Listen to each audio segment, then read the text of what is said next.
Hey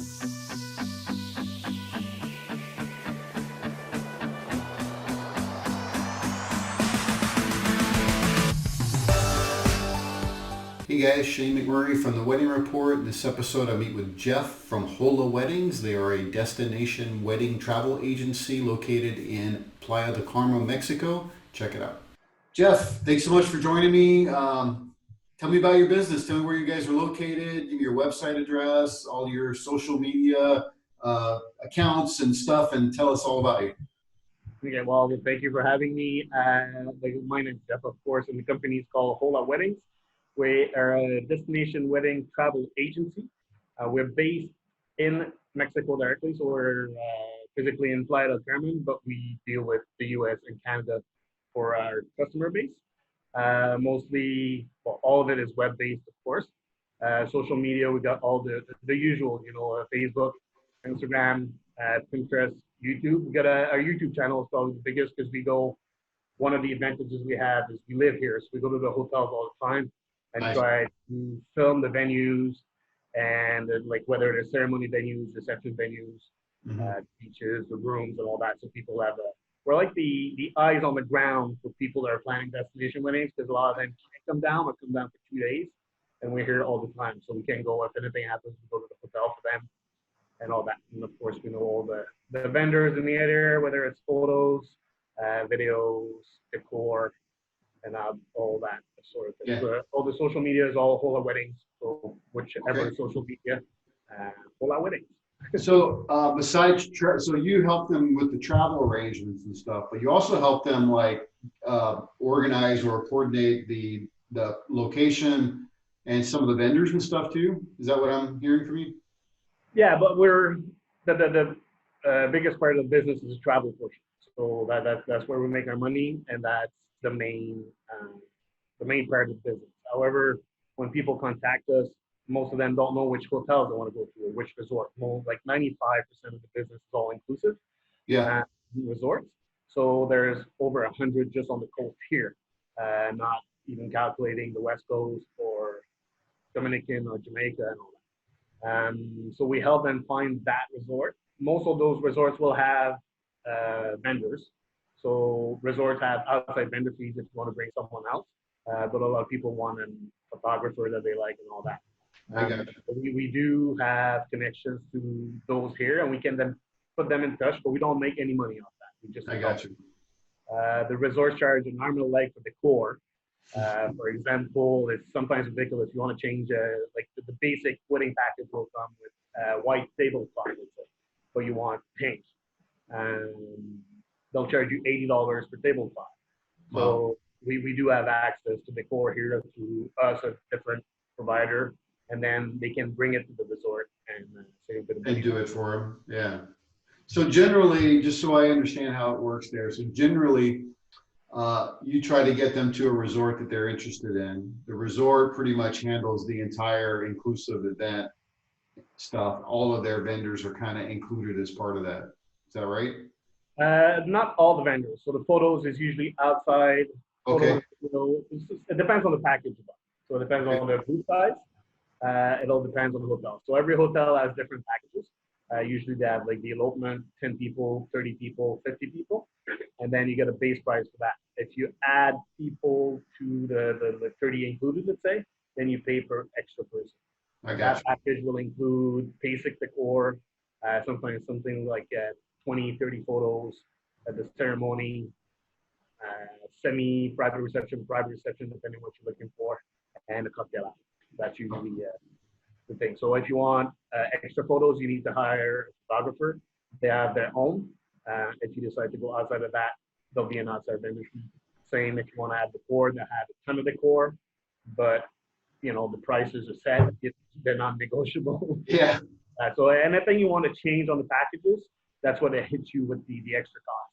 So going outside the resort sometimes can be advantageous depending on the resort outside vendor. Okay, and that's where you guys can help with too, right? Like helping them find some outside people, or nice. Yeah, definitely. Or tell them where they could stay. Like one of the good tricks for photography is the main expense, I would say. and the resorts do charge quite a bit. So if you bring your own, let's say you're coming from Arizona and you want to bring your own photographer, if you stay 3 nights at the hotel, they don't charge the outside vendor fee. So a lot of people bring in, they pay the photographer by paying for their vacation. They can have 3 days of photos and maybe pay them a bit extra, but they get a much larger um, amount of photos that Yeah. cover the whole event instead of just the day of the event. So often that's a way to save money. So we help them that way to see if it's worth it or not, because we do Yeah, it. I got you. Yeah, because I could imagine like if you have someone you really you really want to bring photography wise, right? Then might as well just bring them down. The other part of that is that you have to deal with someone in a different country that's doing your photography, so there may be some logistics issues, right? Trying to like get everything coordinated and all that stuff. So yeah, maybe that makes sense to actually bring certain people with you, right? Yeah, a lot of people do bring their photographers, so that way you know them or you like their work. Yep. Sure, of course, you can see everybody's work online. There's very good photographers here. Yeah. That's very well known for weddings, and as you know, in the industry, there's a million wedding photographers and all. Yeah. Right. For sure. But like let's say a full package for the day of at AM Resort, for example, can be $2,500. If you bring a photographer and you pay for 3 nights at $200 a night, it's $600. So even if you pay him $1,000, you still save $1,000 on the photos and probably get a lot more. Yeah. Well, plus they get a vacation too out of it, right? Yeah. So a lot of photographers, that's it. So they get paid for their work and they get the vacation. It's all inclusive. They get a good time. Yeah. A lot of wedding parties have photographers in their parties anyway. So Yeah. Yeah. A lot of people have photography friends nowadays too, right? yeah, yeah. Yeah. Well, it's a lot easier now. Or a lot It easier. sure is. Yeah. So, so you get most of your leads from online. Do they just book with you online, or do they contact you and you have to start working through the logistics of things? How does that work? Yeah, we try to, they find us online. So we Yeah. do work through social media or SEO or any channel we can find customers. Yep. We do a lot of references from past groom and brides Sure. that refer other couples. So obviously, the more experience you get, the more you get. But they contact you first, and then we start. So we establish a budget for them and for the guests, because that's the big difference. A lot of the guests usually pay their stay. So if you want a $500 or hotel a night hotel, not the same. You're not gonna get 50 people. Yeah. Right. Establish the wedding budget and the budget for the guests, and from there we find the best hotels or the best destination, best venue. Some people want a garden, very exotic, very green, lush. Most people want the beach, but some brides don't want to be sandy toes. They want a hard surface so they can wear high heels.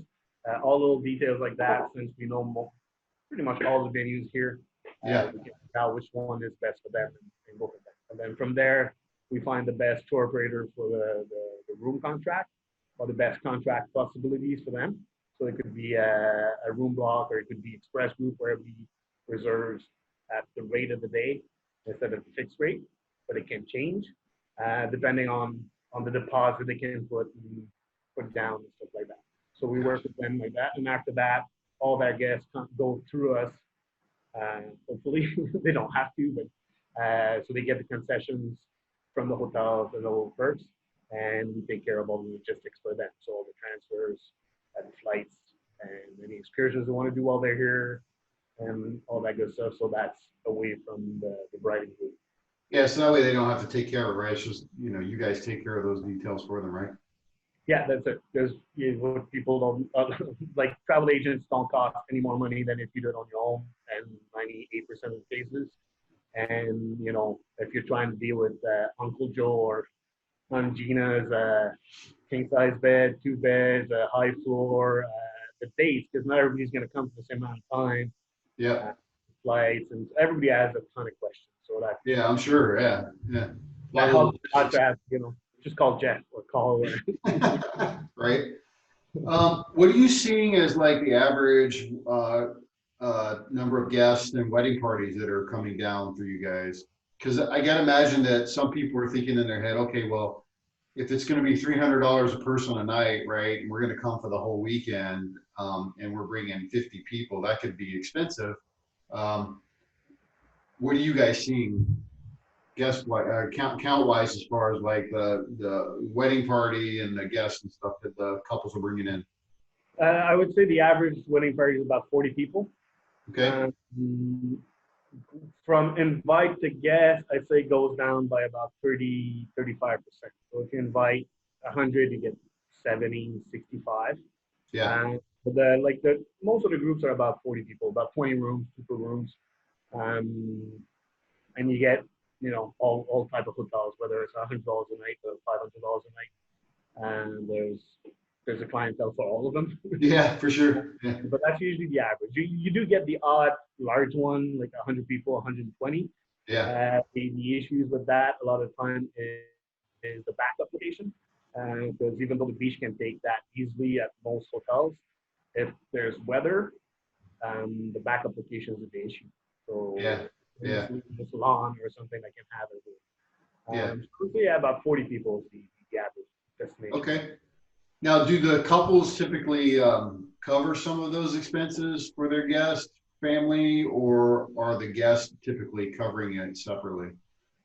Usually the couples take care of the wedding event, so the dinner, the cocktail hour, and ceremony, and all that, all those costs. But the guests take care of their travel portion.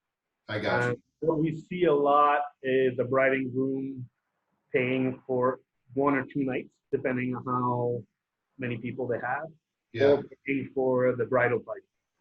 I got you. So all the brides and the groomsmen, they'll pay their hotel, or they'll use the concessions, because a lot of times if you have, it'll vary between depending on the resort and the chain, but you can get one free room for every 6 books or one for every 10 books. So they'll use those concessions to pay for the parents or the bridal parties. I got you. I got you. And then, so then the guest or the bridal party, they contact you guys, take care of their arrangements, travel, etc., and then they're good to go, right? That's correct. Yeah. So they call us. We figure out their flights, the hotel. Like for all inclusive, 80% of people have to stay on site anyway. Yep. So it's pretty rare that people will stay outside the resort. It does happen with the timeshares, or some people do have condos here and stuff like that. So that you get a 20%. So you just help them with the logistics of getting to the airport and to their place and to the hotel on the wedding day. Yeah. And but other than that, it's really straightforward. They call us, we book them, figure out the room type, the room category, and the date, and go from there. Yeah. So what would you say are like some of the common questions that couples, when they call you, what are some of their common questions and the answers? I'm sure there's tons, but what are the most common? The most common are, is it dangerous in Mexico? Yeah. Why do they have to pay for the wedding event if it's all inclusive? We get that a lot, but that's mostly from the bride and groom. But for the guests themselves, it's more about what to do in the area after the wedding. It's not wedding related much. It's mostly about the room type, like what kind of upgrades they can get, like specifics in the rooms. They want 1 bed, 2 beds, 6 people in the room instead of 3, what the maximum occupancy is, and excursions. So what there is to do, like on the days they're outside of the wedding. They want to go to Tulum, they want to go on a catamaran. Those I would say are the main questions. Yeah. Okay. What are kind of some of the things that outside of doing weddings, what are some activities that people can do there typically that you see? Yeah, but there's 3 main ones I separate them in. They're the archaeological sites like Tulum, Koba, and the ruins, and like that. There's oceans, so catamaran, snorkeling, fishing, and then there's the jungle, so the cenotes, and the zip line in the jungles and all that. So those usually are the 3 categories you can split them on, and then you just get a bunch of subcategories so you can juggle boogie in the jungle, of course, and then go swim in the cenote. You can combine all of them. As wedding goes, wedding grooves, probably the most popular is a private catamaran. So when you get 30, 40 people, Yeah. we're not seasick because it's Yeah, only right. we'll usually enjoy that. It's a half day, full day, or a sunset the day before the wedding, a couple of days before the wedding, instead of a reception party or stuff like that. They'll have a catamaran, so they leave at 4 in the afternoon, open Mhm. bar on the catamaran, go out for the after for Nice.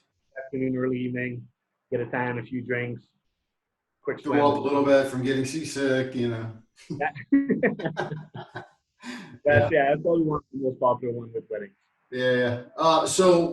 How far in advance are people booking with you guys, and how far should they be thinking about booking in advance of their I'd wedding? say a year to a year and a half in advance to start planning.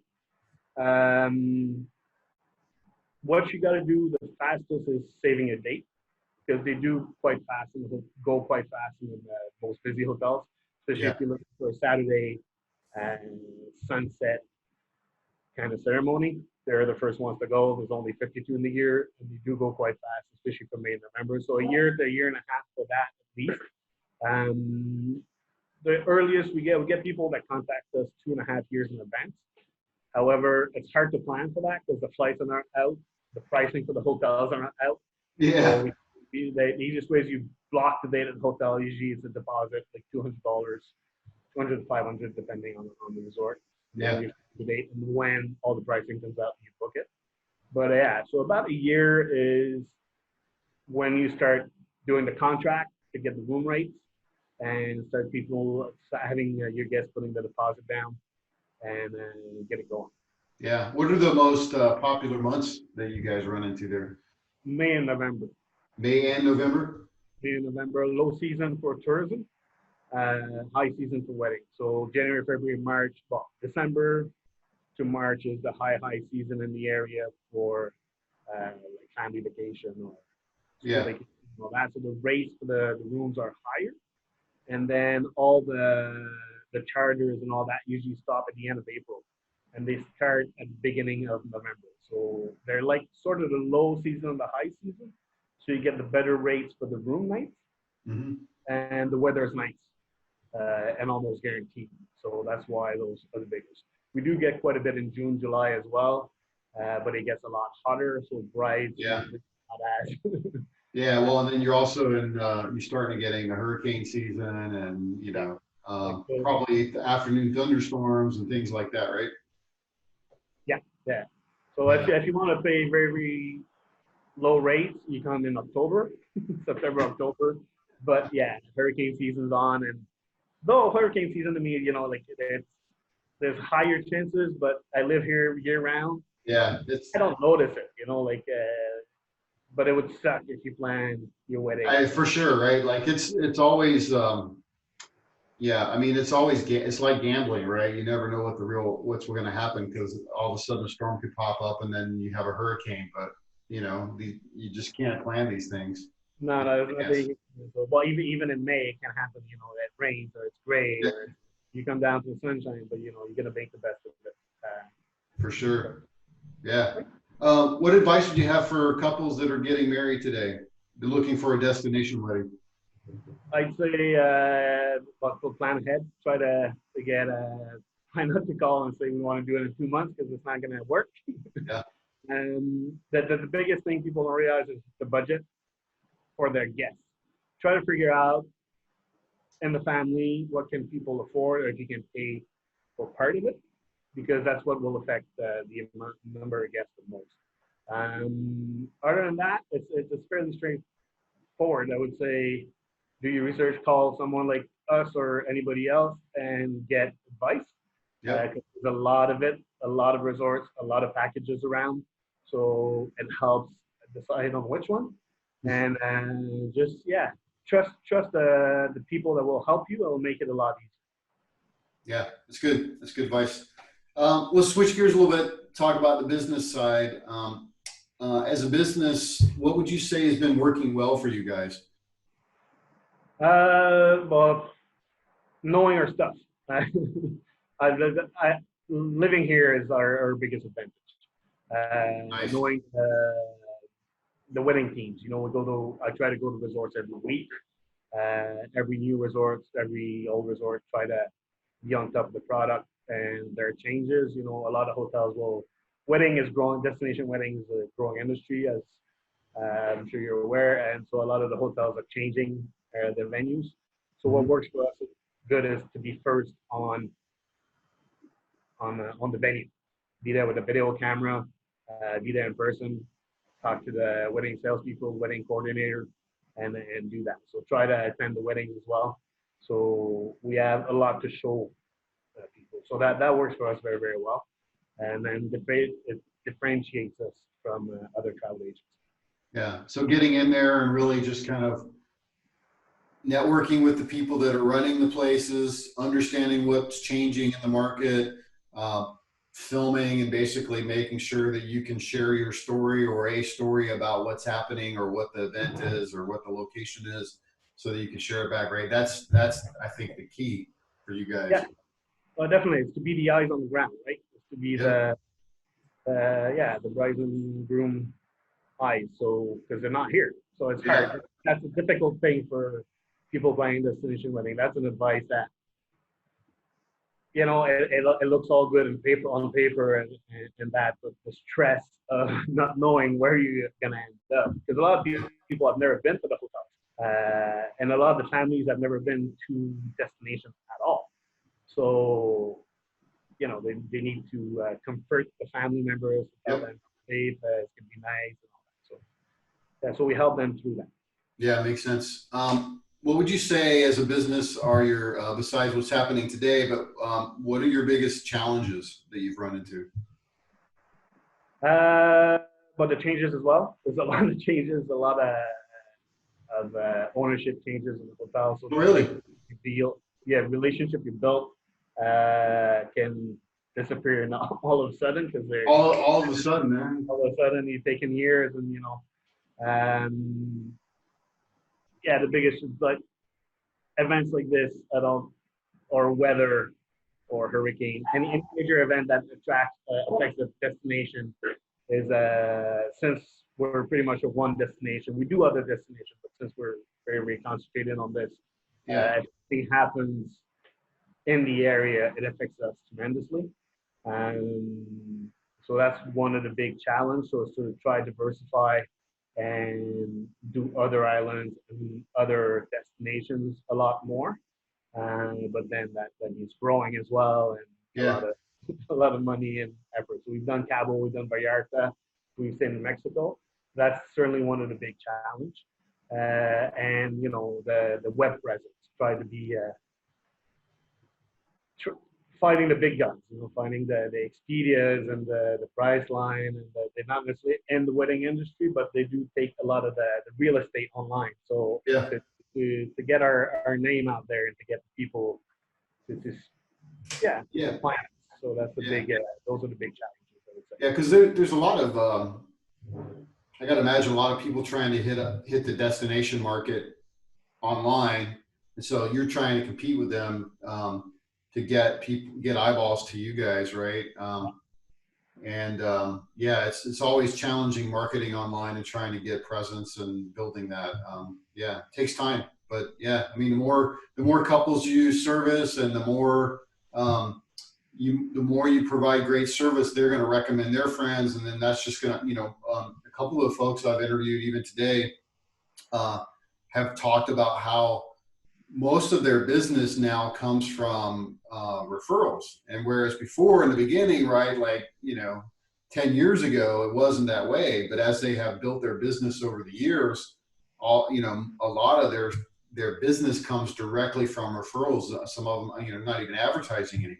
So, I mean, I think you still need to advertise. You still need to have your name out there. You still need to be trying to do that. But the more you can get from referrals, huge cost savings to you as a business, right? To get those referrals. But referral business is massive in the industry, especially in the wedding industry, because if your best mate got married and used your services and you provided a good service, that for sure will refer them. And the thing is, not everybody has a destination wedding, so Yeah, yeah, try to hope that a lot of group. But we actually have people's kids now Like me and my wife, which I started a company with, been in the industry for over 20 years of travel industry, not necessarily the Yeah. destination wedding came out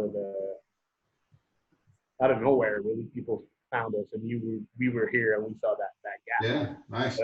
Now we have people we sold holidays to 20 years ago that their daughter's getting married. So it's hey, call Yeah. different, but they're down there. So yeah, retro is massive, massive. Yeah. That's awesome. Yeah.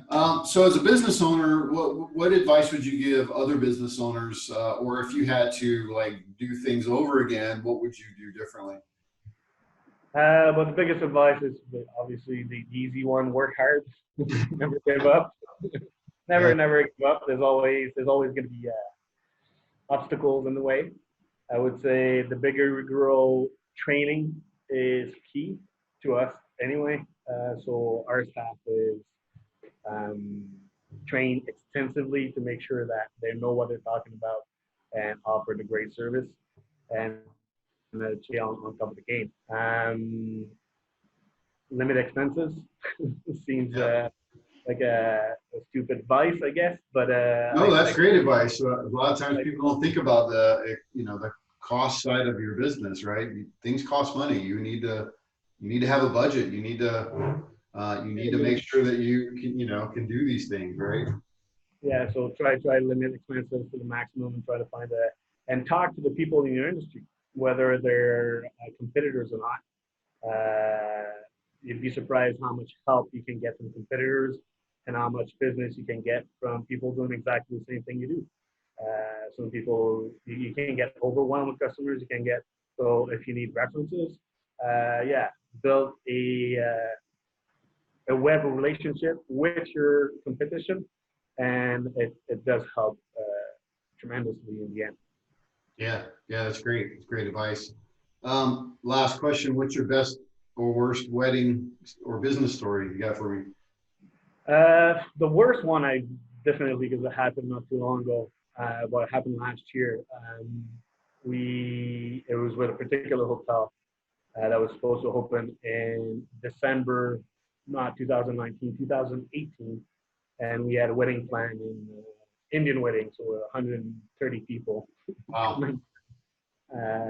for that new hotel in May. So we had given a bit of a buffer of 5 months for the opening, and the hotel never actually opened. Wow. So they sent them to their sister property, which is not the same level. I don't want to use that name necessarily, but Yeah, that's fine. Yeah, totally fine. you had planned on going to the Ritz Carlton and you ended up at Holiday Inn. Oh, yeah.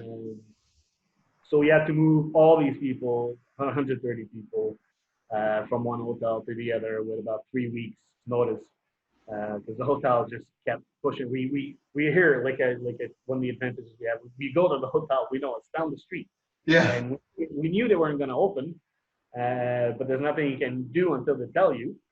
yeah, So talked to the sales manager. We did everything we could.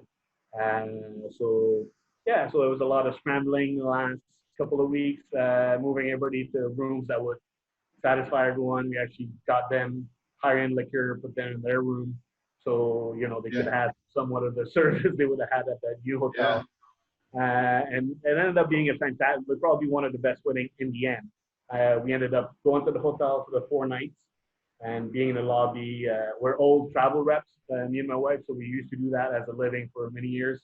So we just set up a little shop in the lobby with the sales operator. So if anybody had questions, we were there on hand.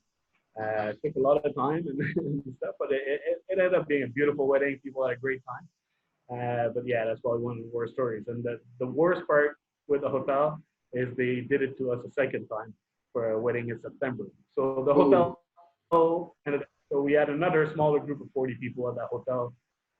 So 4 months later, even in September, and they canceled it again, with this time with 2 weeks notice. oh. And so almost a year later, they were supposed to open. Did That they one was actually open? it's open now, but now, yeah, it opened for a couple of months because But, now but does they have anybody want to do business with them now? well, we do business. We do a lot of business with the sister hotel, so I imagine we will. We know the company fairly well, and they're usually very good. But Yeah, yeah, like yeah. I mean, I'm not going to push that hotel, But if we have to, we'll definitely use it. Yeah, I guess, certain things are out of your control, right? Especially with construction, you never know what happens. And so, but yeah, I mean, after a couple of stings, right, you'd be like, I'm not going to push those guys. Like I would understand the construction on that. We know I've been doing this for a long time. I've seen a lot of hotel openings. Yeah, sure. They never open on time. Like never. One advice I can give anyone: don't ever book a hotel Not open. that's not open if you plan on going within 6 months Yeah. of opening date. Give yourself at least a 6 month buffer. It's very, very rare that they'll open on time. Yeah. But what I Yeah. would have appreciated is honesty. Tell me 2 months in advance. They know, they knew. They just don't want to lose the business. Yeah. They waited until the last minute so that the couple didn't have a choice. Yeah. You can't move 100 people within a couple of weeks to a different hotel because the hotels already have weddings on those days or not the availability of the room. So Yeah. What happens if the other hotel's completely booked up, man? I mean, no, but that's it. So they used their sister hotel. They kept the money. The good story in the end is the wedding was free, so the couples ended up saving that 100 people was at least 15 grand on the wow. wedding. Yeah. For the 40 people, I think it was 7 grand. So they actually didn't pay for the wedding event, which in the end is a nice little. Nice little savings. Yeah, for sure. But not when you're still not getting what you want. Yeah. Yeah. Jeff, thanks so much for doing this. I really appreciate it. Have a great weekend. Be safe, healthy.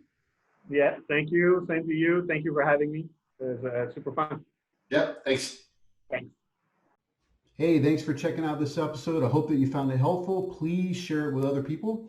Also, if you're getting married or you work in the wedding industry, I would love to interview and share your information with other people. Send me a text 520-399-8580 or shoot me an email at letschat@wedding.report.